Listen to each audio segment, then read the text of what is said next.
At dawn, I woke to a silence that was wrong. Not the soft hush of morning, not the kind that comes when the sun stretches its first light across the prairie, but a silence so deep it pressed against my skin.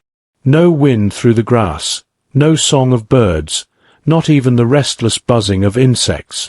Just emptiness, thick and heavy, like the world had stopped breathing.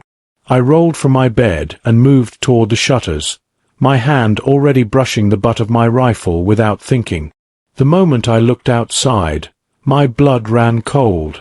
They stood there. 50 of them. 50 warriors arranged in a perfect circle around my ranch. They weren't moving, weren't speaking, weren't even shifting their weight the way men usually do. They stood like statues carved out of the earth itself, each pair of eyes locked on the walls of my home.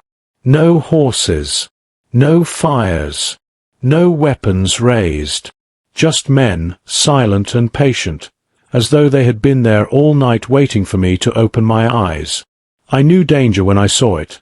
I'd lived 15 years on the frontier, seen raiders strike like wolves, seen starving men turn to murder for a mouthful of bread. But this was different. I couldn't read their faces from the window. The nearest one was maybe 20 paces from my porch, close enough that the beads on his vest glimmered in the morning light. He didn't flinch, didn't blink. None of them did. And I felt it, that tight pull in my chest that every instinct screams when trouble's near. But there was no trouble yet. Not a war cry, not a weapon raised. Just waiting, as though the dawn itself had called them here. I thought of the old man I'd found in the canyon weeks earlier, broken, bleeding, half dead from wounds that looked like a mountain lion had torn through him. I had dragged him from the dust, bound his injuries as best I could, given him water, then watched him vanish into the wild without a word of thanks. And now, with the sun creeping higher and 50 warriors standing silent around my land, I began to wonder if that single act had just changed the course of my life forever. I dressed slowly, every button feeling heavier than iron, every movement deliberate, as though rushing might provoke the silent circle outside. My hands trembled, though I tried to will them steady. Through the cracks in the shutters I watched the shadows of the warriors stretch across the yard, pointing toward my front door like long, accusing fingers. This ranch was everything I had. 15 years of sweat and blood carved into raw land. I had raised every beam, nailed every board, fought the wilderness with my own 2 hands. It was my sanctuary, my fortress, the one place in the world that belonged to me. And now, staring at 50 strangers who didn't speak, didn't move, didn't blink, it felt less like a home and more like a coffin. My mind ran through every possibility. Were they here for revenge? Had the old man I helped been someone important to them? And had I done something wrong without knowing it? Or were they simply waiting for a signal to strike, letting me stew in my fear until the moment came?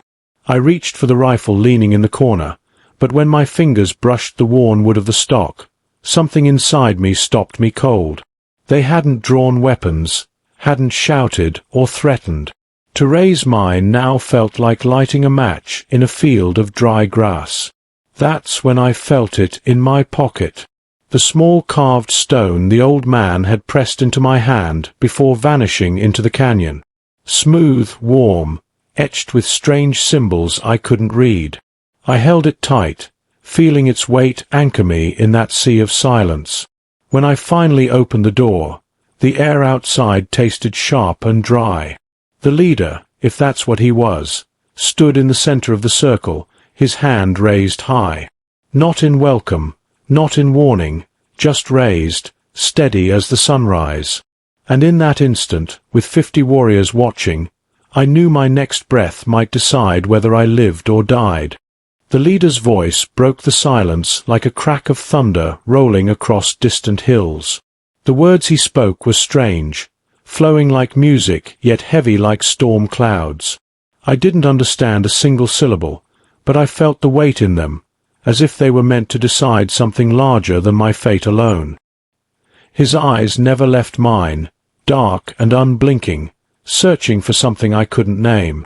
I swallowed hard, the stone still clutched in my palm, and managed to mutter that I didn't understand. The sound of my own voice startled me, rough, small, fragile compared to his steady presence. He spoke again, slower this time, his hand gesturing toward the stone. The circle of warriors remained as still as death, 50 pairs of eyes burning holes straight through me. My heart raced. Was this stone the reason they were here? Was this the thread tying me to their silence? I lifted it into the morning light, the carvings catching the sun like tiny rivers of fire. The leader's gaze sharpened. He pointed to himself, then to the stone, then back at me. His tone was patient, urgent even, as though he was trying to teach a child something vital. And then a single word came, spoken with clarity, his arm stretched toward the canyon where I had found the old man weeks ago. That one word chilled me more than the silence had. I didn't know its meaning, but I knew the reverence in his tone, the way a man might speak of something sacred. A ripple of unease passed through me. Who exactly had I saved in that canyon? The memory returned sharp and unbidden. The blood, the torn flesh, the desperate eyes. I had thought him just another wanderer, maybe a hunter mauled by a beast. But standing in that circle of stillness, I realized I might have interfered in something far greater, something I couldn't yet grasp. And then, as if the air itself grew heavier, the leader lowered his hand, his voice cutting the silence once more with a single word in English, thick with accent but unmistakable. Tomorrow. That one word echoed in my skull long after it left the leader's lips. Tomorrow. A promise or a threat, I couldn't tell. Before I could press him for meaning, the warriors shifted. Not advancing, not retreating, just moving with eerie precision, repositioning themselves around my land as if guided by an invisible hand. They weren't leaving. They were settling in. The hours crawled like wounded animals. From my window, I watched them stand as still as the posts of my own fence, never speaking, never faltering. Noon came, and the sun threw sharp shadows across the yard. The men hadn't budged, but something had changed. On my porch, I found offerings laid out carefully on the steps. A carved wooden bowl, smooth as river stones. Strips of dried meat wrapped in soft leather. A necklace strung with polished rocks that shimmered like captured starlight. I hadn't heard footsteps, hadn't seen a hand move, yet the gifts were there, placed with reverence, not menace. I picked up the bowl, tracing the intricate carvings that wrapped around its rim like water flowing in circles. It was not the work of haste. Hours, maybe days of patience had gone into it. And I began to understand. They weren't here to break me down with fear. They were watching, waiting, judging. Still, my nerves frayed like rope pulled too tight. Every instinct screamed at me to bar the doors, to load my weapons, to prepare for bloodshed. Yet, each time my hand drifted toward the rifle, I remembered the silence, their refusal to threaten, the strange patience that hung in the air like smoke. When the sun slid low and shadows lengthened, a new ritual began. One by one, each warrior reached into his pouch and drew out something small, a feather, a bone, a carved stone. They raised the objects high, then set them down at their feet in unison. I stepped back from the window, my heart hammering. They weren't surrounding me anymore. They were building something. An invisible design with my house at its heart. As the last man lowered his offering, the leader lifted both arms to the sky. His voice carried across the yard, deep and rolling, words I could not understand but tones I knew too well. It was a prayer, and for the first time, I realized with cold certainty that I wasn't their enemy. I was part of whatever was coming. I hardly slept that night. Every creak of the timbers, every whisper of the wind felt like footsteps closing in. I kept my rifle within reach, though deep down I knew steel and powder wouldn't help me if 50 men decided to storm my door. When the first light of dawn bled across the sky, I rose, heavy-eyed but sharp with nerves. This time, the warriors weren't statues. They moved with purpose, rearranging themselves into 2 perfect lines stretching from my porch to the far edge of the yard. A pathway. My throat tightened. Whoever was meant to walk that path was no ordinary man. And then I saw him. Supported by 2 younger warriors, an old figure walked slowly toward me. His back was bent, his body worn, but there was no mistaking the fire in his eyes. My chest clenched as memory hit me like a hammer. The same man I had pulled from the canyon, his body torn and bloody, now healed and alive. He came closer, the sun lighting the scars across his chest where claws had raked him. He stopped at the edge of my porch, his gaze cutting straight through me. For the first time, words I understood broke the air. "You saved life of Grey Wolf."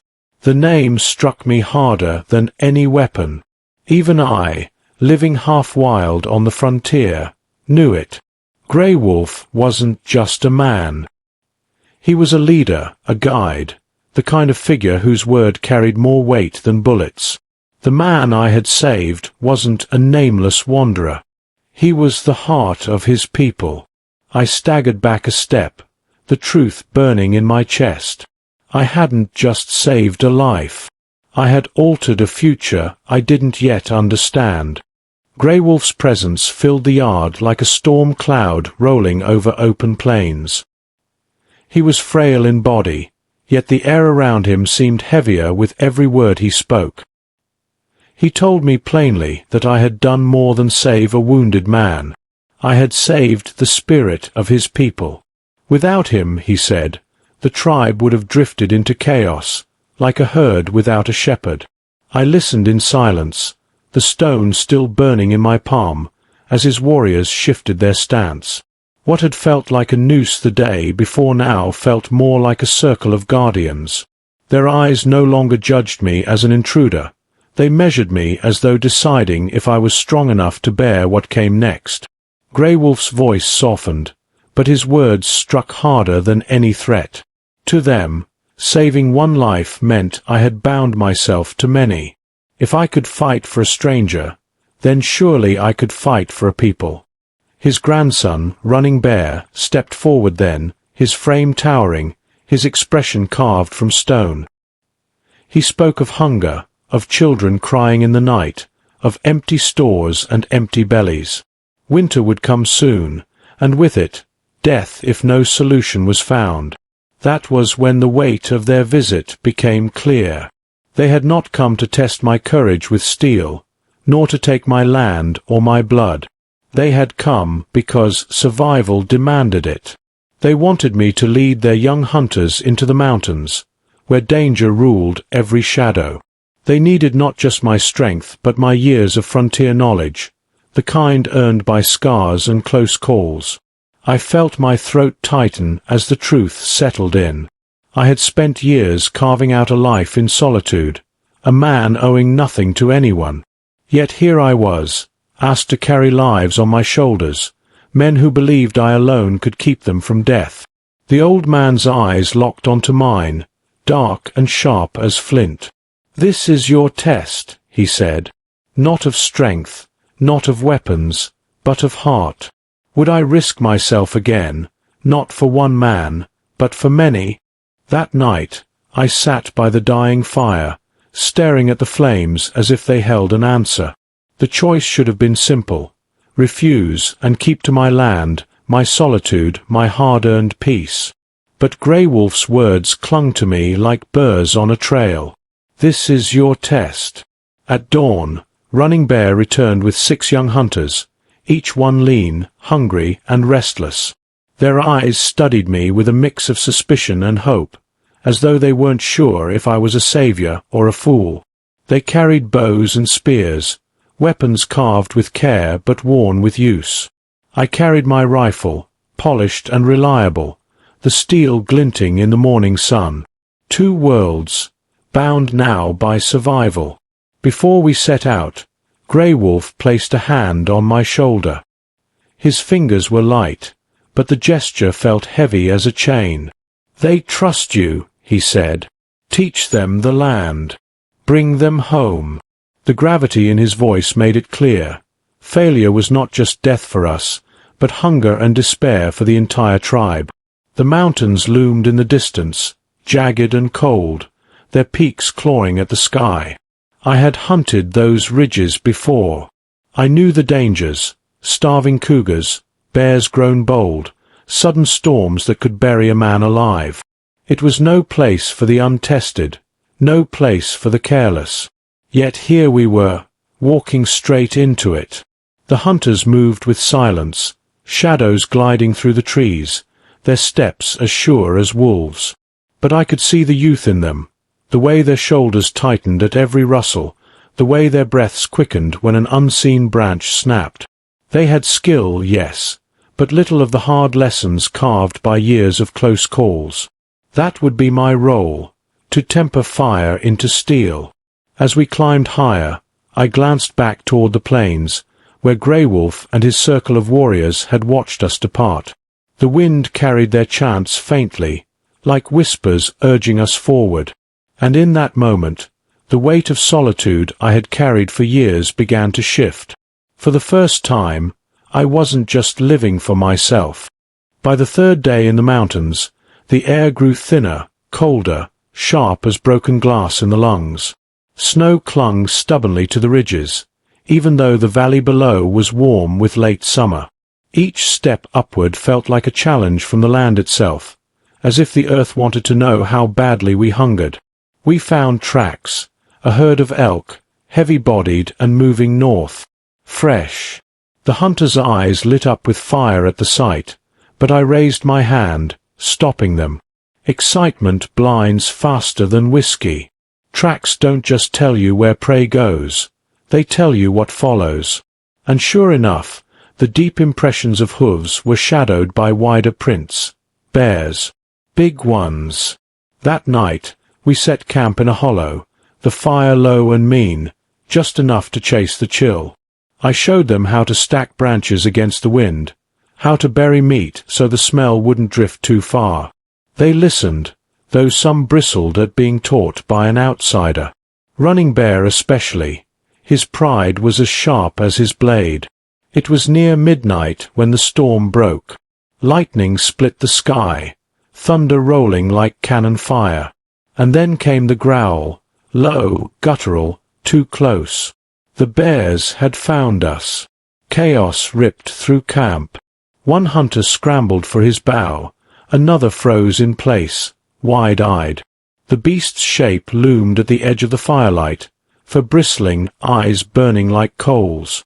Without thinking, I grabbed my rifle, but the storm drowned sound, rain stinging my eyes. My first shot cracked wide. Running Bear leapt forward, spear in hand, his roar matching the thunder. For a heartbeat, I thought I was watching a fool race to his death. But his courage sparked the others. The young hunters moved, their fear turning into fury, their voices rising together in a single cry.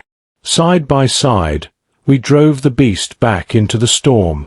My second shot found its mark, dropping the monster into the mud.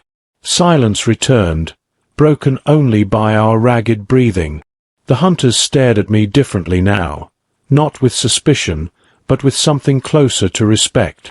And for the first time since the circle had formed around my ranch, I believed I might just belong. The morning after the storm smelled of wet earth and smoke.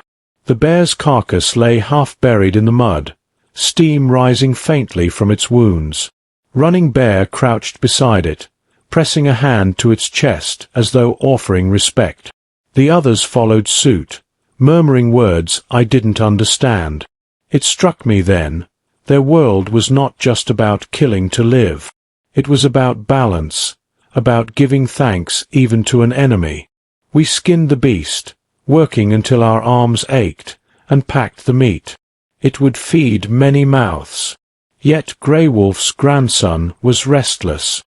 He wanted more than survival. He wanted proof of worth. And so, instead of turning back, he pressed us deeper into the mountains, following the elk trail into places where the air grew thin and the silence pressed down like a weight. It was there, in a narrow pass of stone and shadow, that the world seemed to shift. The wind carried whispers, low and strange, like voices speaking from the rock itself. The hunters stiffened, their eyes darting. I had heard such sounds before, storms caught between cliffs, but this felt different. Older, wilder. We came upon a clearing ringed with twisted pines. At its center stood a cairn of stones stacked higher than a man, feathers and bones tied carefully around it. An altar. The hunters bowed their heads instantly, reverent, almost fearful. Running Bear explained in halting English, "Place of vision." My skin prickled. I had walked through many wild places, but this one breathed. The air was thick, charged, as though watching us. That night, they built no fire. Instead, they sat in silence, waiting, listening. I tried to do the same, but sleep came in broken fragments. And when I finally drifted off, I dreamed of Grey Wolf's eyes, burning like coals, and the sound of his voice whispering through the dark. The test is not the hunt. The test is you. Sleep gave me no rest. The vision clung like smoke in my lungs, choking me awake. I rose before dawn, the hunters still silent around the cairn, their faces painted by moonlight and shadow. The air was colder here, heavy with something unseen. I had faced storms, beasts, even men with murder in their eyes, but never had I felt fear like this, fear of the unseen, the unknown. Running Bear approached me, his expression carved with solemn weight. He pressed a feather into my hand, dark and brittle. "Tonight," he said, his voice low but steady, "you walk alone." He pointed to the cairn, then to the sky. "Spirits see you, judge you." I wanted to laugh, to dismiss it as ritual, but the words refused to leave my mouth. Deep down, I knew the truth. Whatever waited here had already set its eyes on me. As night fell, the young hunters formed a circle around the cairn, their chants low, rhythmic, carrying into the trees. I stepped forward, the feather trembling in my grip. The world seemed to hold its breath. Then came the visions. The cairn flickered like firelight, and suddenly I was back in the canyon, kneeling beside Grey Wolf, blood soaking the sand. But this time, when I reached to save him, it was not Grey Wolf's face. It was my own, broken and dying. I staggered back, gasping, but the vision shifted again. The ranch, my home, swallowed by fire. 50 warriors standing in silence as the flames rose, their eyes empty, accusing. The final image struck deepest. Children, thin, hollow-eyed, reaching out to me with hands of bone. Not strangers. Not tribe. My own blood. Faces I did not know but felt in my marrow. And in their eyes was one question, unspoken yet sharp as a knife. What do you live for, if not us? When the visions faded, I was on my knees before the cairn, the feather clenched so tightly in my fist it had snapped. The hunter's chants ended, and silence fell again. Running Bear's gaze met mine, and for the first time there was no pride in his eyes, only expectation. I had been weighed, and I knew the final test still waited at dawn. Dawn broke like molten gold over the jagged peaks, spilling light into the canyon and painting the world in sharp relief. I rose from the cairn, shoulders stiff, muscles aching from the night's trial, but something heavier had lifted. The visions had tested me, stripped me bare, and now I felt the weight of purpose settle deep in my chest. The hunters waited, eyes alert, silent but expectant. Running Bear stepped forward, gesturing to the ridges ahead where elk tracks crisscrossed through snow and rock. This was the moment, the culmination of fear, skill, and trust. I drew the blade given to me, the one etched with generations of wisdom, and felt its weight anchor me. It was no longer a weapon. It was a covenant. We moved like shadows along the ridges, splitting into 3 groups as planned. My group crested a rocky outcrop and spotted movement below, a herd of elk, wary but unaware of the danger above. Every hunter froze, knowing this was not a simple hunt. Predators lurked, mountain lions prowling, watching for the slightest misstep. I raised a hand, signaling caution, and the chase began. The first mountain lion appeared like a ghost, muscles coiled, eyes glowing with hunger. Time slowed. I led, drawing its attention, letting the hunters drive the elk into the canyon floor. The cat lunged at me, claws raking the air where I had stood seconds before. I struck with the blade, precision honed from years of tracking and survival, and it fell, defeated but honored in its own way. By nightfall, we had brought down enough game to feed the tribe for weeks. The hunter's eyes now held awe and trust, the bond forged in danger stronger than any spoken promise. Exhausted but triumphant, we made our way back through the mountains, carrying meat, hope, and the knowledge that we had survived together. When we returned to the ranch, Grey Wolf and the circle of warriors greeted us. The moment the 50 warriors formed their circle once more, I realized this was no longer a test of survival. It was a recognition of courage, wisdom, and heart. One by one, they placed gifts at my feet: arrows, blankets, a war bonnet, and finally, Grey Wolf's staff, carved with a history of generations.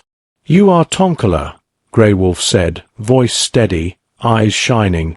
"Brother of our people, defender of our children. Your courage is our story now." The firelight reflected in the eyes of the warriors and the hunters alike. I had arrived at this journey alone, but I would never be alone again. I had faced death, visions, and the wild itself, and emerged not just alive, but part of something far greater than myself. As the celebration continued, children ran among the flames, laughter and joy weaving through the crisp night air. I looked at the mountains, at the herd of faces, young and old, all touched by what we had done. The wilderness remained wild, the dangers eternal, but now I carried not just a rifle or a blade, but a bond, a purpose, a family forged in courage. And somewhere, in the deep silence between the peaks, the roar of the mountain lion echoed, not as a threat, but as a reminder. I had faced the heart of the wild, and the wild had recognized me in return. If you enjoyed this story, don't forget to subscribe and click the video on your screen now to watch another unforgettable tale of courage and honor on the frontier. Your support keeps these stories alive.